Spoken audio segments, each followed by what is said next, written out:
Olá, estamos de volta com o Senado Agora. Senadores e deputados se reuniram durante 2 dias seguidos para analisar vetos presidenciais. Vamos às informações sobre a sessão do Congresso Nacional com o repórter Dante Ascioli. Dante. Olá, Mariana. Foram mais de 15 horas de debates em 2 sessões do Congresso Nacional. Senadores e deputados limparam a pauta, votaram os 13 vetos que estavam previstos para essas sessões. Entre as matérias, algumas polêmicas, como o reajuste dos servidores do Poder Judiciário e novas regras para a correção de aposentadorias e pensões. No fim das contas, o governo saiu ganhando. Os parlamentares confirmaram os vetos da presidente Dilma Rousseff à maior parte das matérias. A análise dos 13 vetos começou na terça-feira. Antes da sessão, muito barulho dos servidores do Judiciário. Dentro do Congresso e até debaixo de chuva. Eles pressionavam os parlamentares a derrubar o veto ao reajuste para a categoria. No plenário, a oposição comprou a briga dos servidores. O governo escolhe os servidores do Judiciário como sendo o bode expiatório. Demonizam a figura do servidor do Judiciário. Carimba na testa deles o rótulo de pauta-bomba. Para os governistas, o aumento custaria mais de 36 bilhões de reais até 2019. O momento que a gente atravessa não suporta a derrubada desse veto. Este veto tem que ser mantido em nome do país. Esqueçam qualquer arenga política. Esqueçam a rinha política. No fim das contas, o veto foi mantido por pouco. 251 deputados votaram pela derrubada, 6 a menos do que o necessário. Os senadores nem chegaram a votar.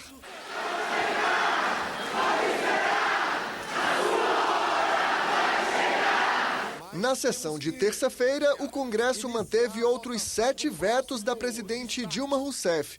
Os itens rejeitados tratavam de taxas e multas em terrenos da Marinha, dedução dos gastos com livros, do imposto de renda de professores, refinanciamento de dívidas de clubes de futebol, apreensão de veículos, cursos profissionalizantes para presos, cargos no Conselho Nacional do Ministério Público e repasse de dinheiro dos conselhos de engenharia para a fiscalização de obras públicas inacabadas.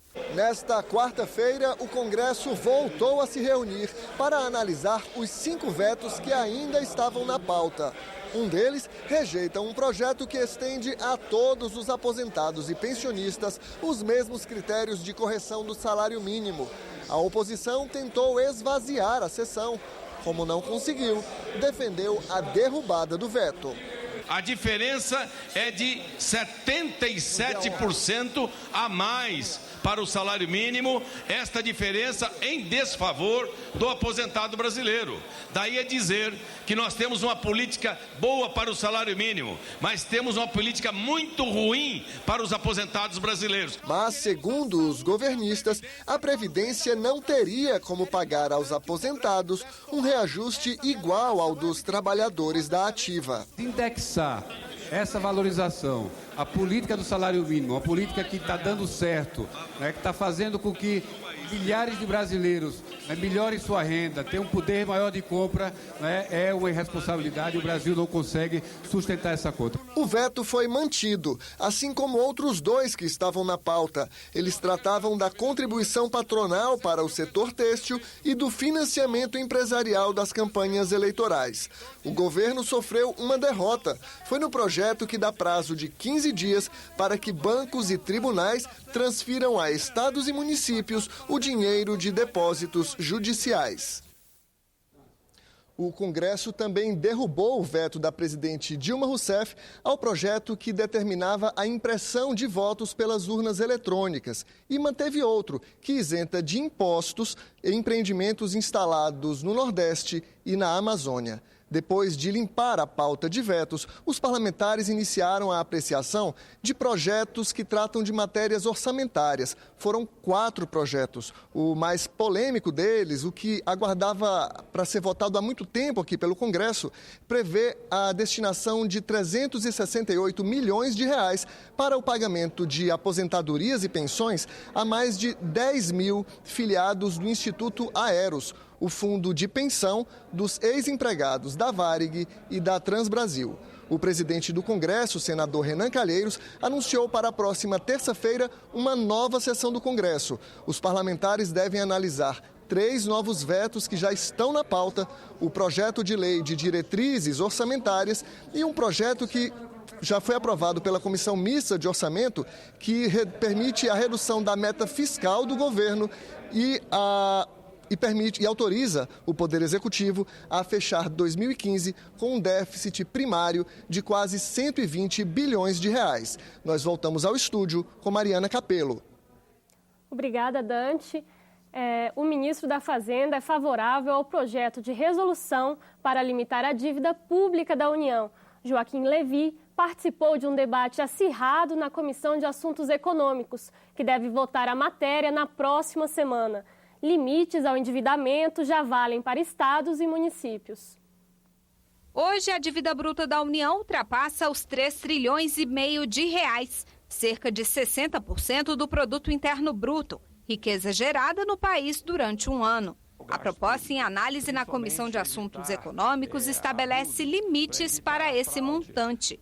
Só que o projeto tem dividido opiniões, até entre os membros da equipe econômica do governo. É uma proposta de disciplina do gasto público e, portanto, ela deve ser acolhida. Eu conversei com técnicos do Tesouro esse processo inteiro. E o Tesouro discorda, inclusive, dos números. Estava contra o projeto. Conversei com o Banco Central contra o projeto, com o Ministério do Planejamento contra o projeto. Eu só estou questionando porque eu não entendi. Parece que teve uma reunião de governo na Casa Civil que tiraram uma posição contrária ao projeto. E eu fui surpreendido com a fala aqui do ministro da Fazenda. Pode-se discutir exatamente o teto, mas eu acho que isso nos dá um horizonte. A gente tem que ter coragem de botar metas para frente. Só com esse tipo de desafio a gente consegue enfrentar as decisões do dia a dia. A proposta limita a dívida bruta da União. Ela não pode ser maior que 4,4 vezes o valor da receita corrente líquida. Dinheiro que o governo tem em caixa depois de descontadas as despesas obrigatórias, como as transferências constitucionais para estados e municípios. A nova regra só começaria a valer daqui a 15 anos. Até lá, a transição seria gradual, com limites de endividamento maiores nos primeiros anos e que também poderiam ser flexibilizados em cenários de baixo crescimento econômico. Toda vez que o PIB crescer menos de 1%, esse período de transição fica estendido em mais um ano. Além disso, por disposição constitucional, a qualquer momento o presidente da República pode propor novos limites, enviar uma mensagem para o Senado propondo os novos limites. Com base em um grupo de cenários, aí nós podemos discutir se os cenários aqui apresentados são razoáveis, não são, se poderíamos pensar em outros cenários, mas o fato é que o grupo de cenários que nós apresentamos, vemos que não conseguimos chegar ao final do período de 15 anos com aquele limite alcançável. E essa é a central mensagem que eu gostaria de trazer para os senhores aqui. Concordo inteiramente com o Tesouro, não é? Que são também metas inviáveis. E, na verdade, o modelo de previsão que foi apresentado aqui pelo consultor, não é? E pelos documentos que eu vi, está cheio de equívoco. Não vejo nenhuma grande diferença entre a modelagem usada pela Secretaria do Tesouro que é o modelo que a consultoria do Senado usa. O método de trabalho, que pode surpreender a muitos, que nós fizemos, foi aceitar todas as protelações que foram sugeridas do projeto, etc. Segundo, dialogamos com o Tesouro profundamente. Houve contribuições? Claro que houve. Com relação ao projeto inicial? Claro que houve. É evidente, esse é o processo de elaboração legislativa. É um projeto muitíssimo complexo. Eu acho que poucos senadores estão entendendo a dimensão de todo esse projeto, senador Delcídio. Por isso que eu faço um apelo. Eu acho que antes de votar esse projeto na terça-feira, A gente tem que discutir em cima dos números. Eu acho que nós temos um espaço para trabalhar de hoje até terça-feira para tentar buscar uma proposta consensual. O Senado debate um marco regulatório para ciência e tecnologia. Nesta quarta-feira, 2 comissões fizeram uma audiência pública conjunta sobre o projeto. O tema é tão importante que os relatores dos 2 colegiados fizeram um acordo para acelerar a votação da matéria. A palavra de ordem é inovação. Nas indústrias, nas pesquisas, nas salas de aula. Estado e iniciativa privada juntos para criar no país um espírito empreendedor. Um cenário em que a pesquisa seja incentivada, que os recursos à ciência e tecnologia sejam prioridade. Menos controle e mais liberdade para trabalhar nos campos universitários, nos laboratórios. Pesquisadores, professores, representantes da indústria cobram no Congresso a aprovação do projeto de lei da Câmara que trata de estímulos ao desenvolvimento científico. Nesta reunião conjunta das comissões de Ciência e Tecnologia e Assuntos Econômicos, muitas críticas, a começar pela burocracia. Você é pesquisador, você foi pago, você trabalhou 20 anos em pesquisa, então aqui está o seu dinheiro para sua pesquisa, faça, só me apresente os resultados no final. Porque eu, como pesquisador, eu tenho que ir ao banco, eu fico em fila de banco, eu vou, tiro xerox, eu tenho que fazer uma prestação, se eu sou contador, eu sou tudo. Eu faço praticamente tudo. Eu oriento 12 alunos, eu dou aula, faço.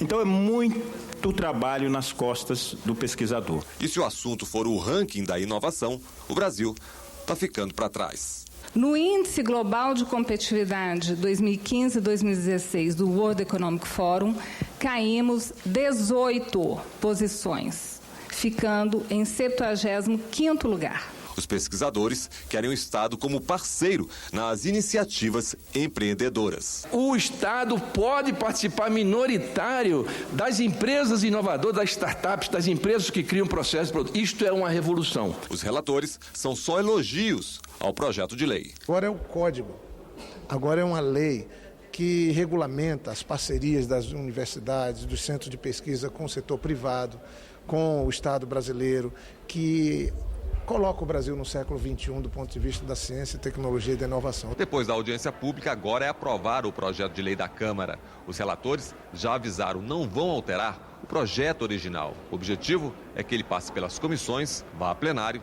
e siga para a sanção presidencial. Nós exportamos soja, nós exportamos minerais e até indústria metalmecânica, como automóvel.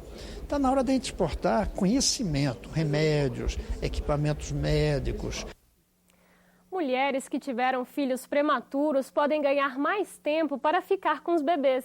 A proposta que amplia a licença maternidade nesses casos foi aprovada na Comissão de Constituição e Justiça. Em cada 10 partos, vem à luz uma criança prematura. Com frequência, elas necessitam de cuidados hospitalares até que possam ir para casa. O tempo de permanência médio é de 30 dias. O senador Aécio, pai de gêmeos que ficaram mais de 2 meses na UTI, é autor da PEC 99 de 2015. Ela prevê que o prazo de 120 dias da licença maternidade passe a ser contado a partir do dia em que a criança receba alta do hospital. Eu me lembro de uma cena, presidente Pimentel, muito marcante. Logo que nós chegamos lá, existia já uma criança com cerca de 3 meses, senadora Simone, internada. Havia tido um parto extremamente prematuro e com inúmeras complicações. Cerca de 2 meses depois, 3 dias exatos antes do meu filho sair da UTI, essa menina veio a óbito. E a mãe que...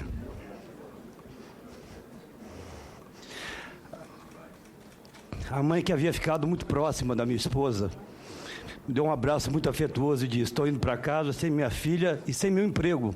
A relatora, senadora Simone Tebet, lembrou que os baixos índices de reinternação dos prematuros que ficam mais tempo em companhia das mães compensam os custos sociais. Ao invés de causar um impacto financeiro, vai causar, dentro desse parâmetro que sempre fazemos de custo-benefício, vai garantir, ao contrário, que o governo possa economizar, porque essa mãe provavelmente não vai ter que voltar com seu filho para a maternidade, não vai gastar com consulta médica, não vai ter que gastar com remédio, porque o seu afeto, o seu amor vão ser suficientes muitas vezes para superar essa deficiência momentânea, essa fragilidade momentânea do filho.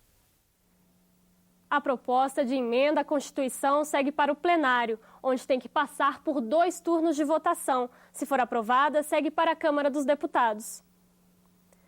Começou a tramitar no Senado uma proposta para diminuir a burocracia na vida das pessoas com deficiência. Nesta quarta-feira, o projeto recebeu o aval do Colegiado de Direitos Humanos. Ele ainda tem que passar pela Comissão de Justiça. O projeto dispensa a pessoa com deficiência de produzir prova adicional para usufruir direitos e benefícios previstos em lei. Para isso, precisa estar inscrita no Cadastro Nacional de Inclusão. O projeto prevê a realização de um exame biopsicossocial para inscrição no cadastro, como recomenda a Organização Mundial da Saúde.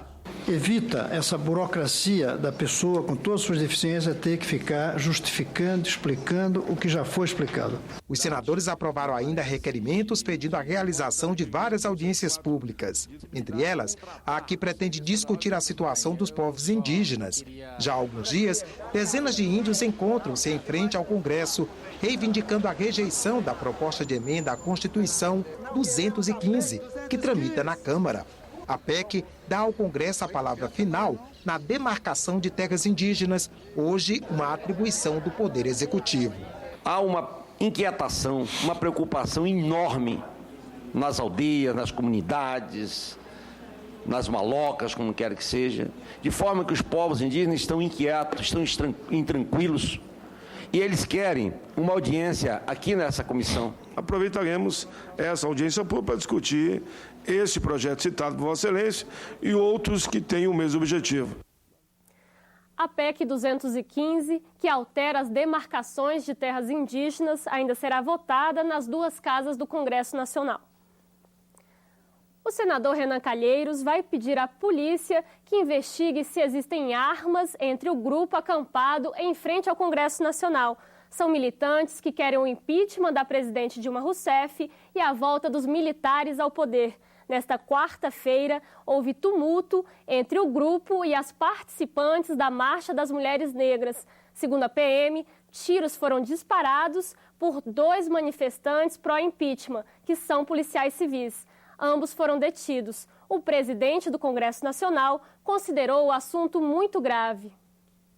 Nós vamos pedir para a Polícia Federal e para a Polícia Militar fazer uma varredura, detectar as pessoas que estão armadas e estabelecer uma convivência enquanto perdurar a presença daquelas pessoas ali em frente ao Congresso Nacional. Há um ato do Congresso Nacional que diz que a decisão tem que ser conjunta do presidente da Câmara e do presidente do Senado.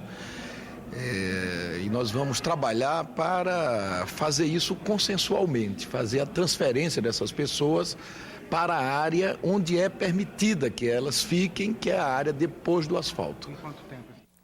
Nós ficamos por aqui. Você terá outras notícias ao longo da nossa programação. Obrigada pela companhia e até mais.